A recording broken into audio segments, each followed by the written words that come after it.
এই বাজেটে মদের দাম বাড়ানো হয়, যেই বাজেটে সিগারেটের দাম বাড়ানো হয়, সেই বাজেটও বিরোধী দলের পছন্দ নয়। তাহলে এবার বিরোধী দলের উদ্দেশ্য বুঝতে পেরেছেন, লক্ষ্য বুঝতে পেরেছেন। উনি কুমিল্লায় এসে পিজেড দেন, ফরিদপুরে গিয়ে সয়াবিন তেল দেন,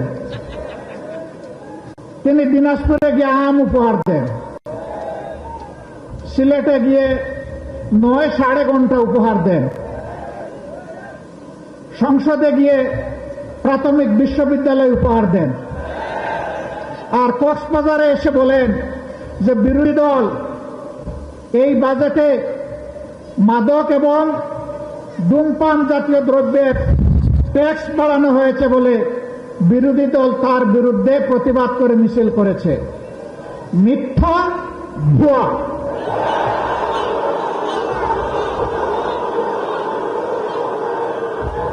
বিরোধী দলের কেউ এটা করে নাই। আমার করুণা লাগে, প্রধানমন্ত্রীর এই পদটা রাষ্ট্রীয় পদ, তিনি রাষ্ট্রের প্রধান নির্বাহী, তার দিকে তাকিয়ে বিশ্বের জনগণ বাংলাদেশকে হিসাব করবে। তার মুখ দিয়ে যদি অনবরত এই সমস্ত ভুলভাল কথা বের হতে থাকে, বাংলাদেশ লজ্জিত হবে, ক্ষতিগ্রস্ত হবে। এদেরকে চিহ্নিত করুন, যারা আপনাদেরকে ভুল বুঝাচ্ছে। আপনার সম্মান মানে বাংলাদেশের সম্মান যারা ধ্বংস করছে,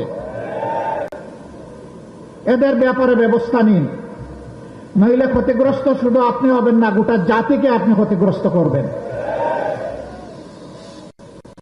এবারকার বাজেট বিরোধী দল প্রতিক্রিয়া জানাবে, খুবই স্বাভাবিক। এটা গণতন্ত্রের এসেন্স, এটা গণতন্ত্রের সৌন্দর্য।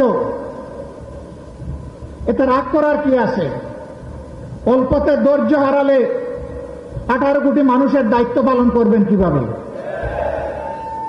হ্যাঁ, জনগণ সমর্থন দিবে, প্রশংসা করবে। জনগণ যখন দেখবে জন আকাঙ্ক্ষা বাস্তবায়নে আপনি এবং আপনার সরকার আন্তরিক। আমরা চেয়েছিলাম জনগণের সকল সমস্যার সমাধান সংসদে হোক, সরকার চায়নি। আমাদেরকে তারা ঠেলে দিয়েছে জনগণের কাতারে। যদি গণভোটের রায় মেনে নেওয়া হতো, আজকের এই বিভাগীয় সমাবেশের প্রয়োজন হতো না, এতগুলো মানুষকে ত্যাগ স্বীকার করে এখানে আসতে হতো না। আপনারাই বাধ্য করেছেন। সংসদে আমরা এই দাবি উত্থাপন করেছিলাম, আলোচনা হয়েছে, আপনারা ফেলে দিয়েছেন, অপমান করে। আমরা সেদিন সংসদে কথা বলতে মাননীয় স্পিকারের অনুমতি প্রয়োজন হয়, মাননীয় স্পিকারের রুলিং এর প্রয়োজন হয়। যেহেতু এখানে আমরা সুবিচার পাইনি, আমরা এখন জনগণের সংসদে চলে যাচ্ছি। জনগণের বিষয় এখন জনগণের কাছে পেশ করব, সেখানে কোনো স্পিকারের অনুমতির প্রয়োজন হবে না।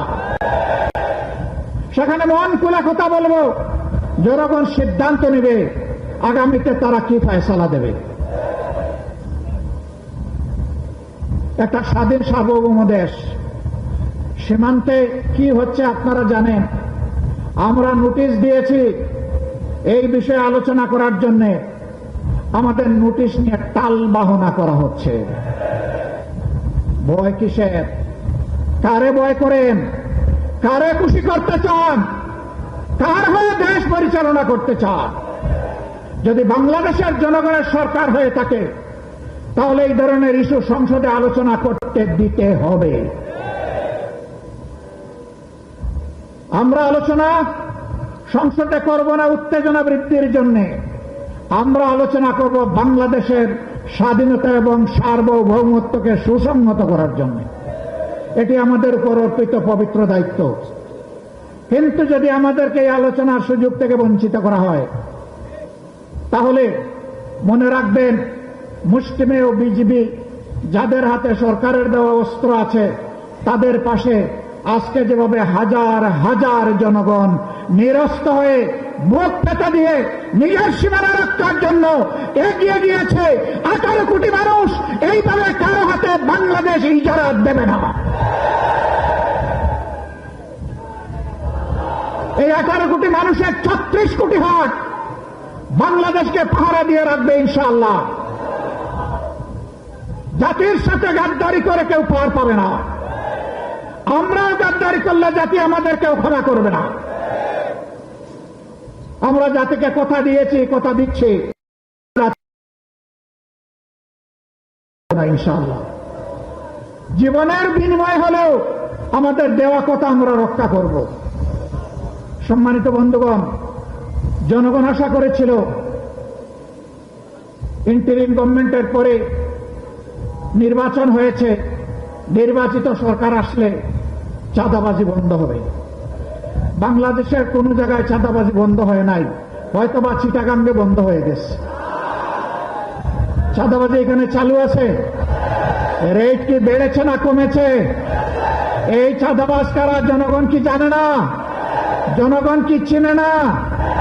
মাননীয় প্রধানমন্ত্রী, চাঁদাবাজকে আপনি সামাল দিন।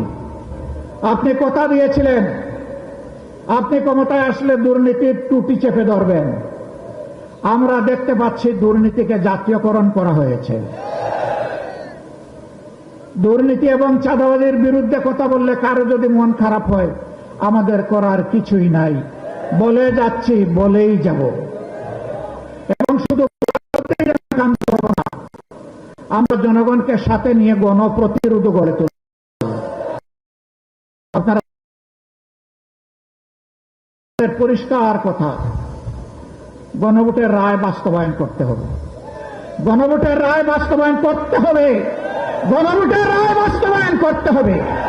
যদি না করেন তাহলে যেভাবে 96 সালে নিজেরাই শেষ পর্যন্ত কেয়ারটেকার সরকারের বিল নিজেরা এনে পাশ করতে বাধ্য হয়েছিলেন, এই রেফারেন্ডামও বাস্তবায়ন করতে আপনারা বাধ্য হবে।